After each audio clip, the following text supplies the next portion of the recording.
going to boil down to this. And the Lakers win this series handily. Anthony Davis has to be the best player on the court. Look, Steph is incredible. But Steph can give you 30 plus night in and night out, absolutely. But he does nothing on the defensive end. Anthony Davis can give you 30 plus a night and also give you 15 rebounds and also completely shut down the paint. We need that Anthony. We just need him to be consistent. Consistent, yes. That's the thing. If that AD shows up, so we need AD to be the best player on both sides of the ball nightly. We need D'Angelo Russell to win that Jordan Poole, Kuminga. Yeah. Basically, we win that matchup against like the other guys, right? And then LeBron James wins the battle against Wiggins, which he should. And then Reeves wins the battle against Clay. The Lakers win this in 5 games, at least, maybe even 4. And that might sound like a lot, right? You need Anthony Davis to play consistently. You need LeBron James to outplay Andrew Wiggins. You need D'Lo to outplay Poole and whatever, right? All those, but it's not an outlier. Anthony Davis has shown on several occasions that he could be the best. And I'm not saying Anthony Davis has to go get 40 every game.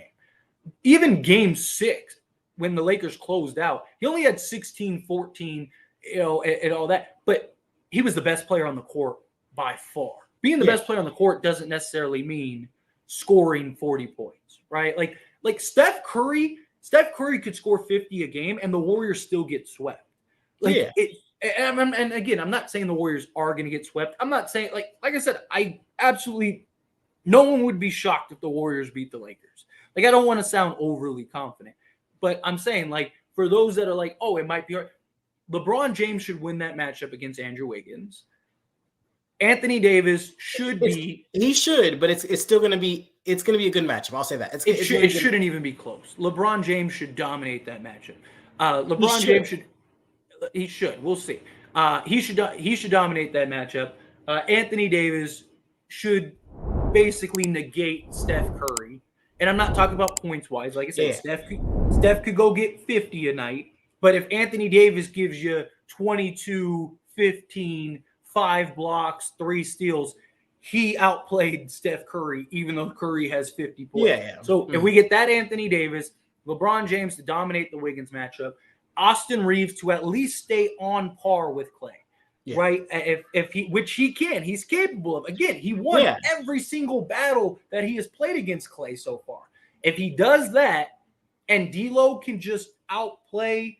Again, you might have a night where Jordan Poole goes off for 40 or something like that. Okay, fine. But for the most part, over a 7-game series, if D'Lo can basically outplay Poole and Moody and like all the little scrap guys that are going to come in and give you, 15 points collectively, if D'Lo can come in and basically be that neutralizer and give you 17 points on efficient shooting and scoring, Anthony Davis plays to the level that we know Anthony Davis can. LeBron James wins that battle. The Lakers win this series handily. Yeah. And we'll see. Game 1 will be a good marking point. Again, I'm excited. I can't wait. It's not over if they lose that series. Though, I mean, you can make an argument the Warriors should probably win game 1 because the Warriors are coming off of a series. They should be in rhythm. They should be, they should have their game legs under them. Where the Lakers, you see it sometimes. Lakers come in. But I expect the Lakers to come out like they did in game 1 against Memphis, where they have fresh legs. Yeah. They have fresh legs. They're ready to go. They're dominant. Let's go lead the charge. I expect more than anything, we need an aggressive LeBron James.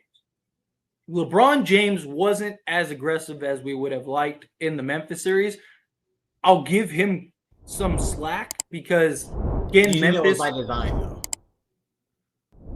No, not really. I mean, yes and no. So I think a lot of it is LeBron's like, I don't want to overexert myself. Let's get guys going. But there were times where he was too passive aggressive in spots that we needed him to be aggressive in, right? Like game 2. And I'm not even talking about the bad game.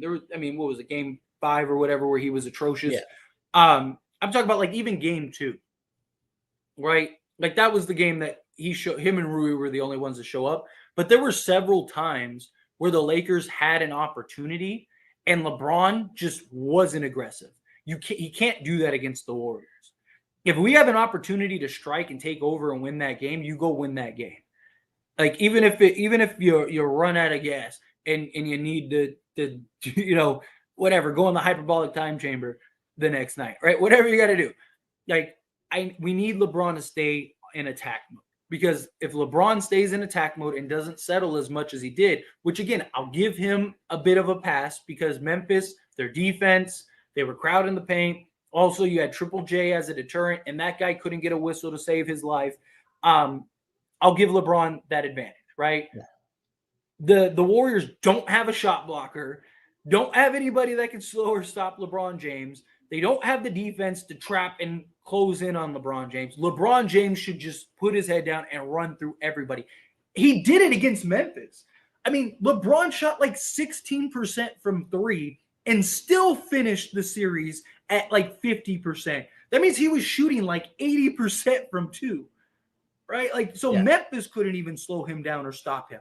So if they couldn't, the Warriors definitely cannot. So we need an aggressive, physical LeBron James. If we get that, then I think we win this series handily. And LeBron should have all the motivation in the world, because this is in many people's eyes is going to be a legacy series. He's playing the Warriors and Steph Curry. LeBron James knows what this series means. He knows what this can do one way or another.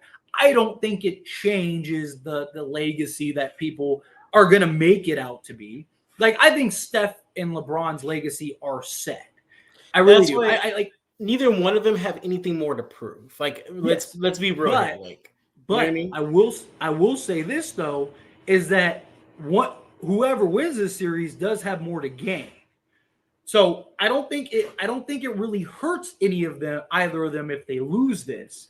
But if they win it, it does everything. LeBron wins this and he goes and wins a championship at age 38 in year 20 with a team that started 2-10, which is the 7th seed. The conversation of who's the greatest ever just ended, if it hasn't already. I know in many people's eyes it did. If LeBron does that, he just did something that no other player in the history of the league ever even came close to, let alone got there. I mean, you're talking even close to. Yeah. And especially if he wins final MVP or something like that. And it just gives him another ring. Same thing with Steph. If Steph goes and wins this series, I don't think it does anything to LeBron's legacy. But if he goes and wins a 5th title, then that I was gonna say people are gonna start. He's entered he's entered some GOAT conversations. Top 5, top 10 discussion. If he's